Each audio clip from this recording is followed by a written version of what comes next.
Bienvenue sur Comme3Com, une production du blog wowcomcebo.fr. Aujourd'hui, on explore ensemble une approche marketing assez fascinante, les micro-moments.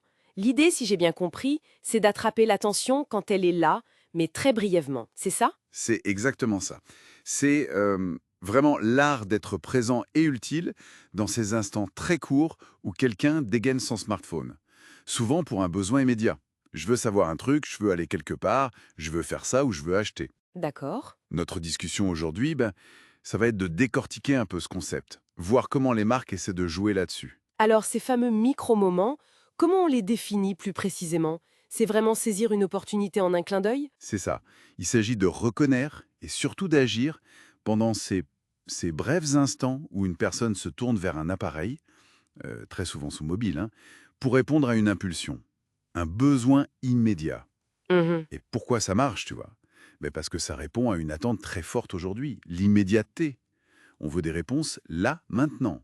Ah oui, c'est clair. Du coup, fournir la bonne info au bon moment, ça crée une connexion pertinente.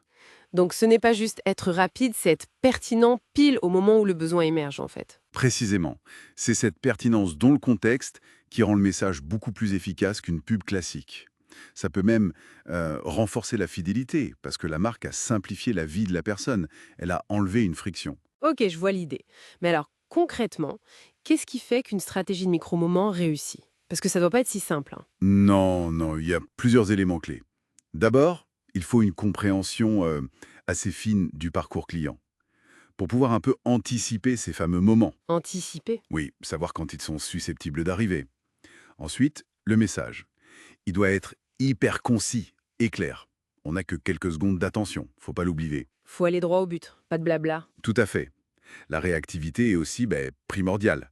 Le contenu doit être accessible instantanément, surtout sur mobile évidemment. Si ça rame, c'est fichu. Mhm. Et enfin, un point important, la personnalisation. Si on peut adapter un peu le message aux besoins spécifiques de la personne à ce moment-là, ça augmente les chances de capter son attention. D'accord. Et pour mettre ça en place, rapidement, quelles seraient les grandes étapes?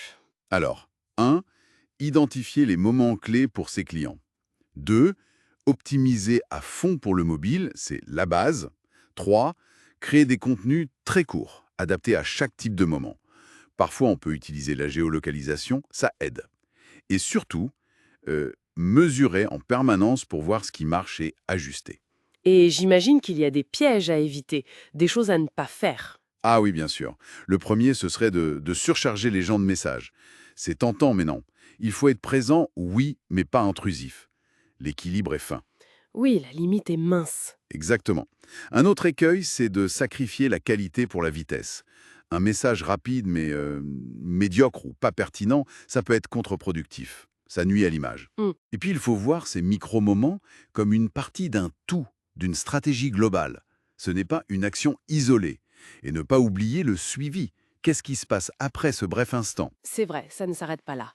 Pour rendre ça plus concret, tu aurais quelques exemples de marques qui font ça bien? Oui, alors, Google, évidemment, hein, ils ont beaucoup théorisé là-dessus avec leur moment I want to know, go, do, buy.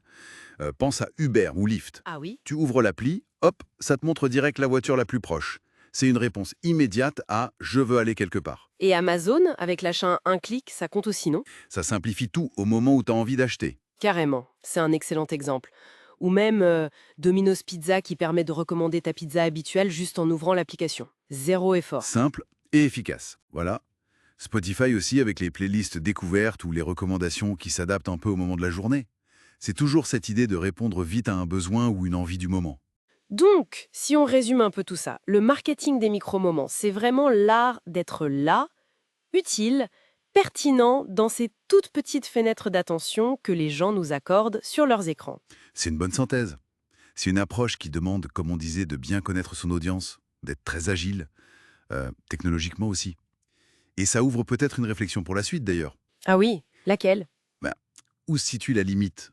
La limite entre rendre un service hyper personnalisé, hyper pertinent dans l'instant, et devenir trop présent, voire perçu comme envahissant dans le quotidien des gens. C'est une question intéressante en effet.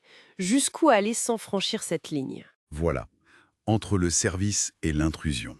Une bonne piste de réflexion pour continuer après notre discussion. Merci beaucoup pour cet éclairage très clair. Rendez-vous au prochain épisode.